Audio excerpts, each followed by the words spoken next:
Hi అండి, welcome back to my channel. ఇంకా ఆనంది చీరలన్నీ ఎదరేసుకొని ఆలోచిస్తూ ఉంటే అప్పుడే ఆదిత్య వెళ్తాడు కదా రూమ్లోకి. ఏంటి ఆనంది చీరలన్నీ ఎదర వేసుకొని ఆలోచిస్తున్నావేంటి అనేసి అనగానే,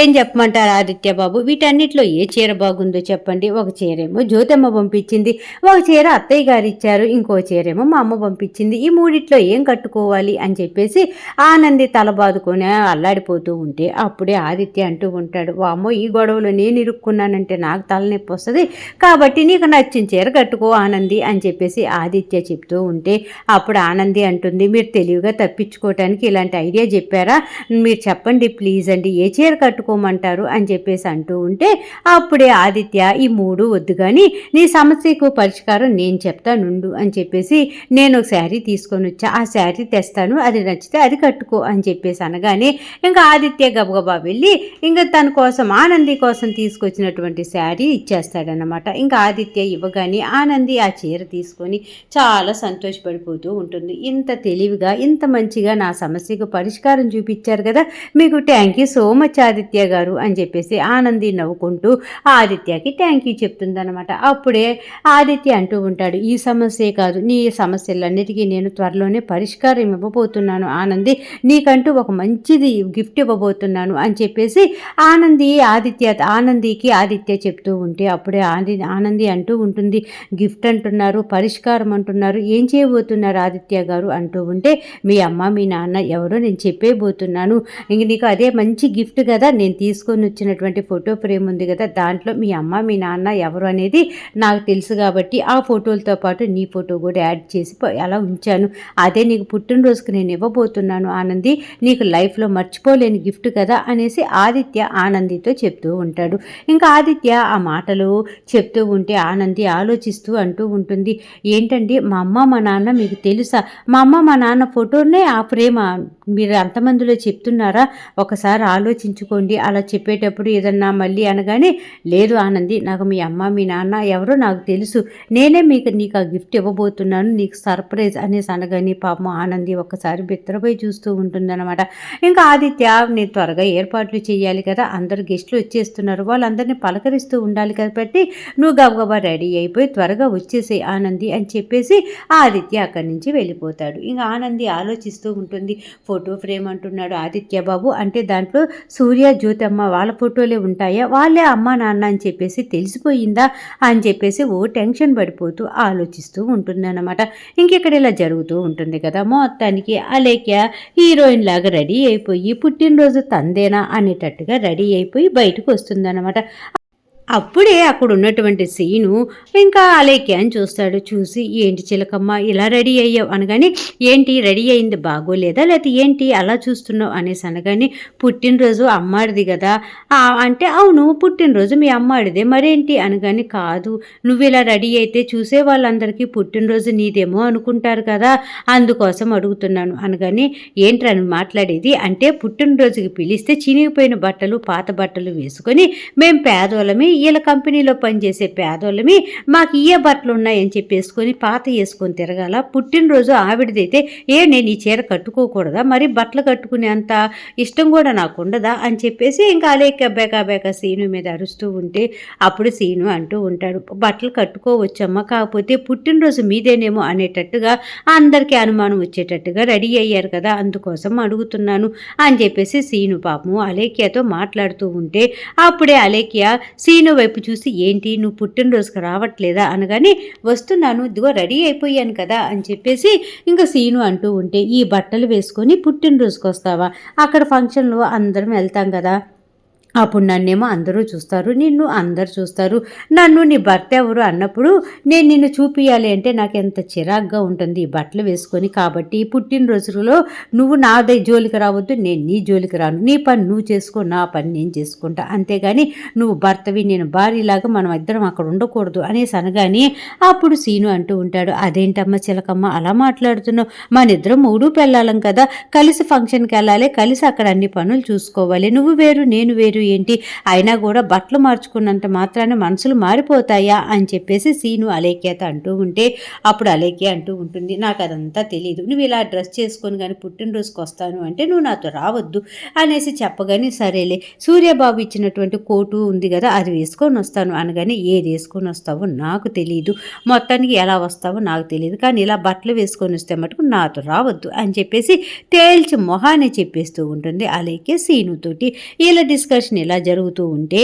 ఇంకా పూర్ణిమ అలాగే వచ్చేసేపాటికి ఇంకా కుర్చీలో కూర్చొని అలాగే ఆలోచిస్తూ ఉంటే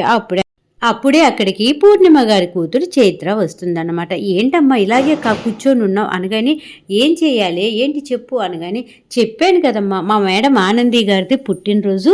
ఇంకా మనం పుట్టినరోజుకి వెళ్ళాలి రెడీ అవ్వమ్మా అనేసి, నువ్వేంటి దిగులుగా ఏదో ఆలోచిస్తూ ఇలాగే కూర్చొని ఉన్నావు, లేగమ్మా రెడీ అవ్వు అంటూ ఉంటే అప్పుడు పూర్ణిమ అంటుంది, నీకు తెలుసు కదా చైత్ర నేను ఎక్కడ ఫంక్షన్లకు కానీ వాటికి రాను అనేసి నన్ను బలవంతం చేయమాకమ్మా నేను రాను అని చెప్పేసి తేల్చి చెప్పేస్తూ ఉంటుంది పూర్ణిమ. అప్పుడే చైత్ర అంటూ ఉంటుంది, ఏంటమ్మా ఎప్పుడు చూసినా గుడికో కూరగాయలకో తప్ప ఇంకా వేరే ప్లేస్కి రావా, వస్తూ ఉంటేనే కదా అందరిలో నువ్వు కలిసేది, చక్కగా అందరితోటి మాట్లాడి కొంచెం హుషారుగా ఉంటావు, నీకు ఆరోగ్యం బాగోలేదు కదా, ఇలాంటి ప్లేసులకు వెళ్ళామనుకో నలుగురిని కలిసామనుకో నీ ఆరోగ్యం కూడా సెట్ అయిపోతుంది, నువ్వు ఇంకా నాకు ఏమీ చెప్పొద్దు లేలే త్వరగా రెడీ అవ్వు అంటూ ఉంటే చైత్రతోటి పూర్ణిమ చెప్తూ ఉంటుంది, లేదమ్మా నేనైతే రాను, ఎందుకంటే ఇప్పుడు అక్కడికి వెళ్ళామనుకో నిన్నెవరు అని అడుగుతారు, తర్వాత నన్నెవరు అని అడుగుతారు, తర్వాత నా భర్త ఎవరు అని అడుగుతారు, వీటన్నిటికీ కూడా మనకి జవాబులు లేవు, కాబట్టి మీ ఆనంది మేడం వీళ్ళని ఎందుకు పిలిచానా అనేసి బాధపడే పరిస్థితులు వస్తాయి, కాబట్టి నేనైతే రాను, నువ్వు వెళ్ళేసి హ్యాపీగా ఎంజాయ్ చేసి వచ్చేసి అనేసి పూర్ణిమ గారు చైత్రతో చెప్తూ ఉంటే అప్పుడు చైత్ర అంటూ ఉంటుంది, ఇప్పుడు మనం వెళ్ళేది మేడం గారు ఫంక్షన్కి, అంటే మేడం గారు పుట్టినరోజుకి వచ్చే వాళ్ళందరూ కూడా మేడం గారిని చూస్తారు కానీ నిన్ను చూసి ఎవరు అడుగుతారు చెప్పు, నువ్వు ఆ మాట ఈ మాట చెప్పకుండా నువ్వు ముందు వెళ్ళి రెడీ వెళ్ళమ్మా అని చెప్పేసి పాపము చైత్ర వాళ్ళ అమ్మ పూర్ణిమని ఫోర్స్ చేస్తూ ఉంటుందన్నమాట.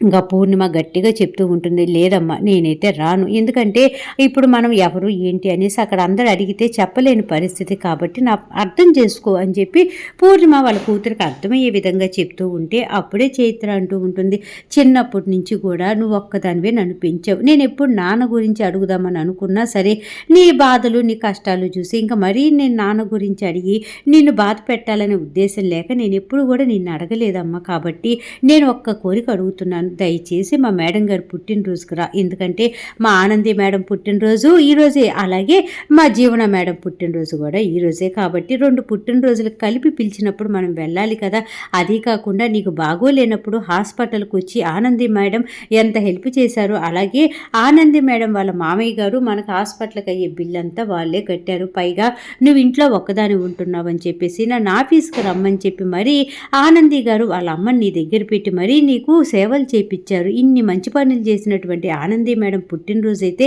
నువ్వు పుట్టినరోజుకి రావా, ఆశీర్వదించవా అని చెప్పేసి చైత్ర పూర్ణిమ గారితో మాట్లాడుతూ ఉంటుంది. పూర్ణిమ గారు ఆ మాటలన్నీ విని ఆలోచిస్తూ ఉంటారనమాట. ఇక్కడ ఇలా జరుగుతూ ఉంటే ఇంకా అలేఖ్య సీను వాళ్ళ ఇంట్లో రగడ జరుగుతుంది కదా, ఇంకా అప్పుడే చక్కగా సింహాద్రి పద్మమ్మ కూడా రెడీ అయ్యి వస్తారనమాట. వచ్చి ఏందిరా సీనుగా మీరు రెడీ అయ్యారా అనగానే మేము రెడీ అత్తమ్మా మేము ఎప్పుడో రెడీ అనేసి జవాబు చెప్తూ ఉంటాడు. ఈలోపే ఇంకా సూర్యబాబు జ్యోతి వాళ్ళిద్దరు కూడా రెడీ అయిపోయి ఇద్దరు కూతుళ్ళ పుట్టినరోజుకు వెళ్తూ హడావిడిగా ఉంటారనమాట. ఇంకా సూర్య జ్యోతి ఇద్దరు కారు దగ్గరికి వచ్చేసేపాటికి ఇంకా అక్కడే అలేఖ్య అలాగేపాటికి సీను పద్మమ్మ సింహాద్రి నలుగురు ఉంటారు కదా. ఇంకా అప్పుడే జ్యోతియ చెప్తూ ఉంటుంది, ఇదిగో మీరు బైకుల మీద దేనికి కారులో వచ్చేసేయండి, అందరం కలిసి వెళ్ళేది ఆ ఇంటి పుట్టినరోజులకే కదా, కాబట్టి అందరం కలిసి సరదాగా వెళ్దాం అనేసి అంటూ ఉంటే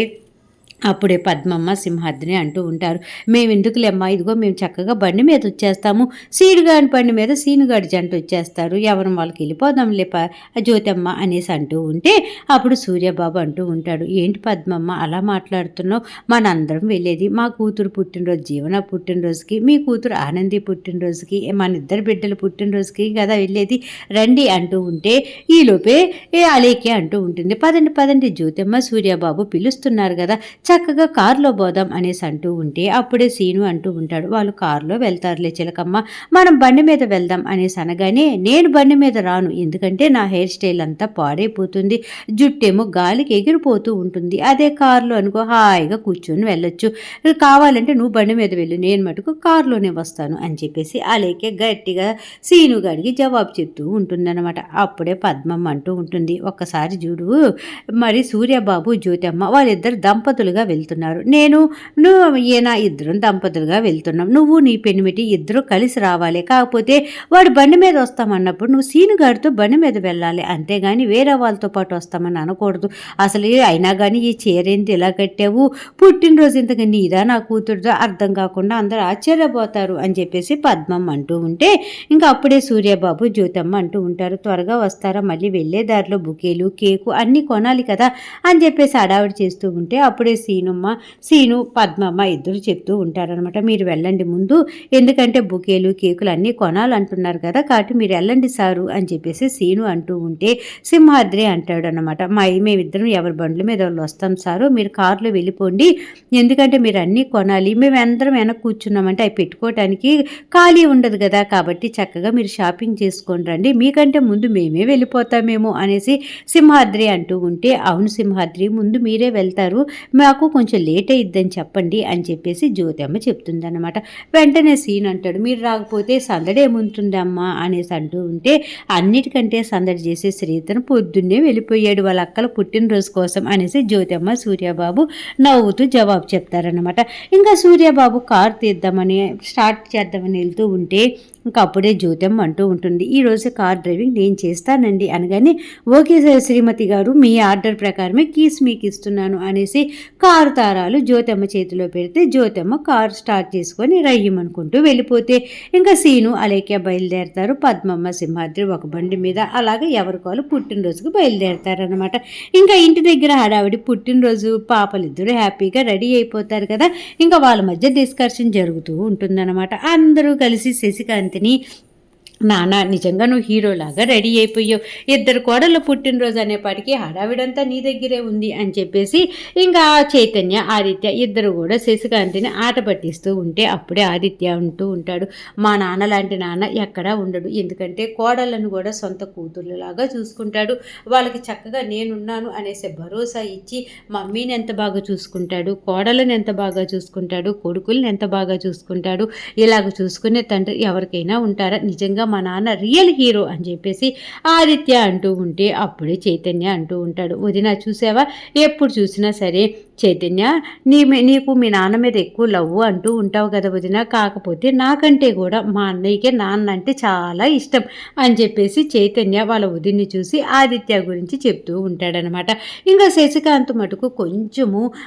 తేడాగా చూస్తూ ఉంటాడు, ఎందుకంటే శశికాంత్కి ఆల్రెడీ పూర్ణిమ గారితో ఇంకో పెళ్ళయింది అన్న సంగతి సునందాదేవికి తప్పనిచ్చి మిగతా వాళ్ళ కొడుకులకి కానీ ఎవరికీ తెలియదు కదా, వాళ్ళేమో మా నాన్న మంచోడు అది ఇది అనుకుంటున్నారు, రేపు ఎప్పుడైనా సరే పూర్ణిమకి నాకు పెళ్ళైందన్న విషయం కూడా తెలిస్తే అసలు వీళ్ళ దృష్టిలో నన్ను ఏ విధంగా అర్థం చేసుకుంటారో ఏంటో అనేసి శశికాంత్ ఆలోచిస్తూ ఉంటే ఆ శశికాంత్ వాళ్ళ భార్య సునంద అలాగే శశికాంత్ వైపు చూస్తూ ఉంటుందన్నమాట. ఇంకా ఆదిత్య అలాగే చైతన్య ఇద్దరు కూడా వాళ్ళ నాన్నను పొగుడుతూ ఉంటారు. అప్పుడే శశికాంత్ అంటూ ఉంటారు, ఒరే ఒరే ఒరే నన్ను మరీ ఎత్తి పడేయమాకండి, ఇవాళ నా పుట్టినరోజు కాదు కదా, మీ ఇద్దరు భార్యలు అంటే మీ ఆదిత్య నీ భార్య ఆనంది పుట్టినరోజు, అలాగే చైతన్య నీ భార్య జీవన పుట్టినరోజు, ఏదైనా పొగడాలి అనుకుంటే వాళ్ళిద్దరిని పొగుడుకోండి, అంతేగాని మరి నన్ను ఎక్కువ పొగడమాకండి అనేసి శశికాంత్ నవ్వుతూ ఉంటే ఆదిత్య చెప్తూ ఉంటాడు, ఇది పొగడ్తలు కాదు నాన్న, నిజంగానే చెప్తున్నాను, నువ్వు చాలా మంచివాడివి అని చెప్పేసి మొత్తానికి పుట్టినరోజు హడావిడి అలా జరుగుతూ ఉంటుందన్నమాట. అరుణ బాగుంది, చక్కగా చెప్పావు, అర్థమయ్యింది అనుకుంటే మర్చిపోకుండా నా ఛానల్ని లైక్ చేయండి, షేర్ చేయండి, సబ్స్క్రైబ్ చేసుకోండి, అలాగే కింద బెల్ సింబల్ ఉంటుంది కదా దాన్ని గట్టిగా ఒక్క బాధేసేయండి. అలాగే రేపు రాబోయే దాని గురించి తెలుసుకోవాలి అనుకుంటే ఇంకా రేపటి దాకా ఆగాల్సిందే కదా, అంతవరకు ఉంటా మరి, బాయ్.